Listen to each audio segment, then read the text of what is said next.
Depuis la saison 2007-2008, le Real Madrid a gagné la Liga à chaque fois qu'il a battu Osasuna à l'extérieur, sauf la saison 2022-2023. Le Real Madrid n'a jamais gagné la Liga au cours des 20 dernières années lorsqu'il n'a pas battu Osasuna à l'extérieur. Merci pour la stat. Ça veut dire que si on s'en tient à cette stat, normalement le Barça doit être sacré champion d'Espagne en fin de saison. Le Real a perdu ce soir. Normalement, en tant que supporter du Barça, je devais être ici en train de faire la fête, en train d'être content. Mais puisqu'on a des clochards, les gars, puisqu'on ne peut pas compter sur cette équipe, demain, les gars, ils risquent de jouer avec la pression. On l'a vu plusieurs fois. La saison dernière, même cette saison, quand le Real perd comme ça, il faut récupérer la première place. Les gars se mettent une pression, les gars se précipitent, ils ratent des occasions. Souvent, on te fait des matchs nuls, c'est compliqué de gagner des matchs. Ça veut dire des matchs qui sont faciles. S'il n'y a pas de pression, les gars, ils te gèrent ça tranquillement. Demain, on joue à 16h15. Et c'est des heures où nos joueurs n'aiment pas, ils n'aiment pas jouer à 16h15. Les matchs, généralement, à 16h15, c'est des défaites, c'est des matchs nuls, c'est des matchs compliqués, des matchs pièges, même quand on est à domicile. On aura 3 matchs d'affilée à domicile. C'est l'opportunité pour nous d'enchaîner 3 victoires d'affilée. Quand on voit le match horrible du Real Madrid ce soir, la défaite, elle est méritée. Quand je vous dis que Kylian Mbappé est un poison lent pour le Real Madrid, que Kylian Mbappé est un problème pour ce collectif, les gens vont m'insulter dans les commentaires. Les gens vont vouloir éteindre ma chaîne. Les gens vont vouloir supprimer ma chaîne. Parce que je dis la vérité. Regardez le match que Kylian Mbappé a pondu ce soir. La masterclass de Kylian Mbappé ce soir. Il a eu une opportunité. Il était hors jeu. Et ce but-là même qu'il marque, il est du côté gauche de l'attaque. Alors qu'il doit être à l'axe. Voilà le mec qui est censé être le numéro 9 du Real Madrid. Deuxième mi-temps là, il y a eu 2 magnifiques centres. Juste avant le centre qui a mené à l'égalisation du Real Madrid par Vinicius. 2 magnifiques centres, mais à chaque fois, Kylian Mbappé avait dézonné. Kylian Mbappé n'était pas à la place de 9 où il doit être pour recevoir ces centres-là. Je vous dis 2 situations magnifiques pour les tap-ins de Kylian Mbappé. Mais il n'était pas là. Sur le 3e centre, c'est Vinicius qui est venu recevoir cette balle-là en position de 9 pour marquer. Kylian avait oublié ce soir que son rôle, c'est d'être un 9. Nul dans le pressing. Nul dans le jeu sans ballon. Nul dans le jeu avec ballon. La seule fois où il a marqué, il était hors jeu. Masterclass de Kylian Mbappé. Et en plus de ça, c'est un gars qui n'est pas complètement remis de sa blessure au genou. On se rappelle, il n'avait pas joué le match contre la Real Sociedad. Pourquoi? Parce que Kylian Mbappé avait une gêne au genou. Et puis, juste avant le match contre Benfica, on nous sort une information disant que le Real Madrid compte absolument sur Mbappé. Ça sera très compliqué de le laisser sur le banc parce qu'ils ont constaté que sans Kylian, il n'arrive pas à gagner les matchs. Donc, malgré le fait que le genou fait mal, il faut qu'il continue. Ils ont besoin de lui qui joue. Alors que ce sont des mensonges. C'est Kylian qui veut jouer parce qu'il court après le soulier d'or. C'est Kylian qui veut jouer parce qu'il court après le ballon d'or, parce qu'il court après le Pichichi et la Liga, parce qu'il veut toujours être le héros, il veut toujours être le protagoniste. Alors qu'il y a un Gonzalo Garcia qui est à 100% sur le banc. Il n'a rien foutu contre Benfica. Mais il a trouvé l'excuse de combattre pour Vinicius, combattre contre le racisme. Et maintenant, c'est le joueur le plus aimé au Brésil. C'est-à-dire, il est même plus brésilien que Vinicius actuellement au Brésil. J'ai vu un article ce matin sur RMC, les gars. Mbappé, actuellement au Brésil, c'est-à-dire tous les Brésiliens le kiffent. Si Mbappé débarque aujourd'hui au Brésil, non, c'est tous les Brésiliens qui vont le recevoir avec les bras ouverts. Protagoniste. Il avait trouvé l'excuse parfaite pour qu'on ne parle pas de son match catastrophique à Lisbonne. C'était le premier à se présenter devant les médias. Pourquoi? Pour qu'on ne parle pas de son match catastrophique. Quand je vous dis que ce mec-là, il n'a rien à foutre du collectif. Il pense à lui. Il cherche les opportunités qui vont faire en sorte qu'on parle de lui, même quand il en aime. Même quand il a mal joué. Il est payé pour être 9 au Real Madrid, pas pour combattre contre le racisme. Donc, il avait trouvé l'excuse parfaite contre Benfica. Personne n'a parlé du match horrible de Mbappé. Chacun l'a célébré pour sa prise de parole, pour le fait qu'il avait défendu Vinicius sur et en dehors du terrain. Tout le monde a parlé de ça. Sa vidéo a fait le tour du monde. Mais il aura quoi comme excuse ce soir, les gars? C'est-à-dire, je n'ai même pas vu s'il s'est présenté aux médias. Parce qu'il n'y avait pas de scandale ce soir. Il n'y avait pas de polémique. Il n'y avait rien. Je ne sais pas, il va s'appuyer sur quoi? Le deuxième but d'Osasuna aurait dû refuser pour hors-jeu. On ne devait pas siffler penalty sur Boudini. Il va nous sortir quoi ce soir? Après son match catastrophique. Le Real perd ce soir, c'est à cause de Kylian Mbappé.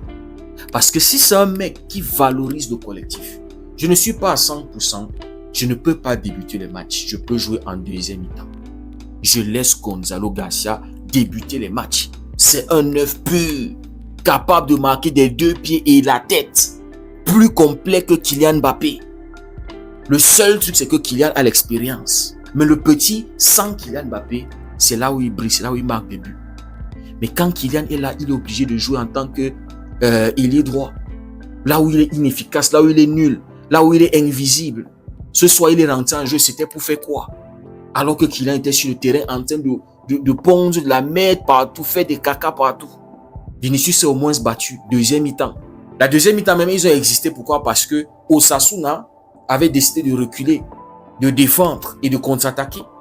Si Osasuna avait continué à jouer comme on les avait vus en premier mi-temps, là, pressé très haut, peut-être le Real n'allait pas exister. Parce que premier mi-temps, c'était du caca partout. Kylian, un peu, il tombe, un peu, il tombe, un peu, il tombe. Nul il était. Vinicius, pareil. Vinicius a passé toute la première mi-temps à pleurnicher, à pleurer. C'est en deuxième mi-temps qu'on l'a vu. Il a eu quelques bonnes actions et puis il a su marquer ce but-là. Kylian, catastrophique. Et c'est même le karma de Kylian. Après avoir menti, qu'il a entendu que l'autre avait dit 5 fois, machin. Le karma l'a attrapé aujourd'hui, les gars. Donc, le Real Madrid perd ce soir parce que Kylian est individualiste. Parce que Kylian pense aux statistiques. Il pense au but qu'il doit marquer. Il pense au fait qu'il doit toujours être le héros. Je vous dis, c'est un poison lent pour le Real Madrid. Mais non, il ne faut pas toucher Kylian. Cette semaine, il a combattu le bon combat. Personne cette semaine ne peut parler fort à Kylian parce qu'il a défendu Vinicius. Mais mercredi, il n'a rien foutu. Le Real a gagné seulement 1-0. Ce qui ne met pas le Real Madrid dans une position confortable pour le match retour contre Benfica. Si les gens sont capables de faire des remontadas à 4 buts, pourquoi pas un but? Oui, le Real joue à domicile. Mais c'est pas comme si le Real n'avait jamais perdu au Bernabéu. Donc, il n'y a que 1-0 contre Benfica, alors que ça pouvait être plus. Quand on voit les opportunités, les occasions que Kylian avait gâchées contre Benfica. Les occasions que si c'était le petit, peut-être le Real Madrid aurait gagné ce match 3-0. Être plus confortable. Ce soir, le Real perd contre Osasuna. Pourquoi? Parce que Kylian est là titulaire 90 minutes. Il ne fout rien sur un terrain, mais il est là. Contre le Rayo Vallecano, il avait eu son penalty. Contre Valencia, il avait eu son tapping alors qu'il était nul. Valencia même, il avait insulté les arbitres. Je vous dis, ce mec-là n'a rien à foutre du collectif. Il sait que s'il se satisfait, le collectif aussi sera satisfait parce que à la fin de la journée, vous aurez gagné un match.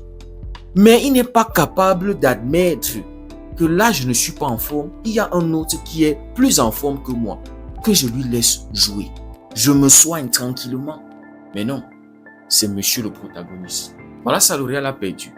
J'espère que demain, le Barça pourra saisir l'opportunité de revenir à un point, de prendre la tête du championnat, les gars. Parce qu'on le mérite. Mais puisque le Real, cette saison, ce sont des clochards, le Barça aussi sont des clochards, Atlético des clochards. C'est-à-dire la Liga, ah là là, les gars. C'est une ligue de clowns, les gars, je vous assure. Ne soyons pas surpris que le Barça fasse un match nul demain. Ou perde même le match. Je ne serais pas surpris, les gars, je vous assure. Mais j'espère qu'on peut au moins profiter de ça pour se relancer mentalement. Parce que c'est nous qui avons redonné un certain mental au Real Madrid. Mais ce soir, Osasuna les a montré que non. Vous êtes nuls. Boudimi pouvait claquer un doublé ce soir. Il a une magnifique opportunité en premier temps. Il ne le prend pas. Le petit Victor Munoz. Le gars a fait l'amour aux joueurs du Real Madrid aujourd'hui. Le mec était en feu. Le mec malaxait Valverde et comment on appelle là, Carvajal, tout cela. Je pense qu'il doit être le MVP. Parce que c'est lui qui va donner la passe décisive pour le but de Raúl Garcia. Il faut voir ce que Asensio s'est mangé. Et Asensio aussi est fautif sur les 2 buts. Sur le penalty concédé, le mec est incapable de dégager la balle. Sur le deuxième but, le mec se mange un crochet, il va. La redienne de Sergio Ramos. Non, mais le but est magnifique, les gars. Courtois ne pouvait rien faire. Il y avait déjà un magnifique arrêt de Courtois en premier mi-temps, les gars. Faut le dire, c'est le gardien le plus terrifiant de la planète. Donc, victoire complètement méritée pour Osasuna ce soir. Le Real n'a pas du tout été bon. Très lent dans la circulation de balles. Physiquement pas au top. Alors que Pintus les fait s'entraîner avec des masques qui réduisent l'oxygène et forcent le corps à être plus endurant, à travailler plus, pour être plus physique, plus résistant, plus rapide. Mais les gars d'Osasuna étaient plus rapides aujourd'hui. En fait, les gars d'Osasuna aujourd'hui étaient plus physiques, meilleurs dans le jeu que le Real. Les sorties, le jeu en transition, les combinaisons, le jeu en triangle, les centres, alors n'en parlons pas. Magnifiques les centres. À chaque fois qu'ils faisaient des centres, toujours dangereux. C'est juste que les attaquants d'Osasuna bégayaient trop dans la surface du Real. Tergiversaient trop. Quand on voit même l'opportunité que Munoz a eu en premier mi-temps, au lieu de faire la passe, lui, il va tergiverser, donner du temps à Cavani de venir bloquer son tir. Et normalement, ce match-là, Osasuna le gagne 3-1, 4-1. Et personne n'est choqué. Donc, Pintus, peut-être il va falloir qu'il revoie la préparation des joueurs parce que j'ai l'impression que les gars manquaient de gaz aujourd'hui. Mauvais dans le pressing, nul dans le jeu. C'est-à-dire du harambol en premier mi-temps. Et plus Osasuna ne tuait pas le Real Madrid, j'avais peur, les gars. Quand je vois le Real qui égalise à la 60 combien de minutes là, je me suis dit si le Real peut gagner ce match-là, parce qu'il y avait encore tellement de temps. Mais constatez aussi, les amis, que sur le premier but d'Osasuna, on va d'abord donner un carton jaune pour simulation à Boudimi. Très facile, très rapide. Alors que quand c'est les joueurs du Real Madrid, ils peuvent tomber 200 fois dans la surface. Il n'y a jamais un carton jaune contre eux. Et ils ont aussi failli annuler le deuxième but d'Osasuna, les gars. Bref, les gars, le Real perd ce soir, c'est la faute à Kylian Mbappé. Moi, c'est comme ça que je vois le truc. Parce que si tu penses au collectif, tu n'es pas en forme actuellement, tu laisses Gonzalo Garcia jouer. Vini est en forme. Et on l'a toujours dit, Mbappé-Vini, ça va jamais marcher. C'est soit c'est l'un, c'est soit c'est l'autre. Et on le voit. Quand Vini n'est pas en forme, Mbappé est en forme, il brille, il claque des doublés, des triplés. Maintenant que Vinicius est en forme, Mbappé est en méforme, les gars. C'est ça le truc. Dites-moi ce que vous en pensez en commentaire si le contenu vous a plu. Likez, partagez pour ceux qui découvrent cette communauté. Abonnez-vous. Ici, je dis la vérité que les Madrilènes n'aiment pas entendre. C'est ça le truc, les gars. Merci beaucoup d'avoir suivi la vidéo. Passez une belle nuit. On se dit à demain. Et que Dieu vous garde.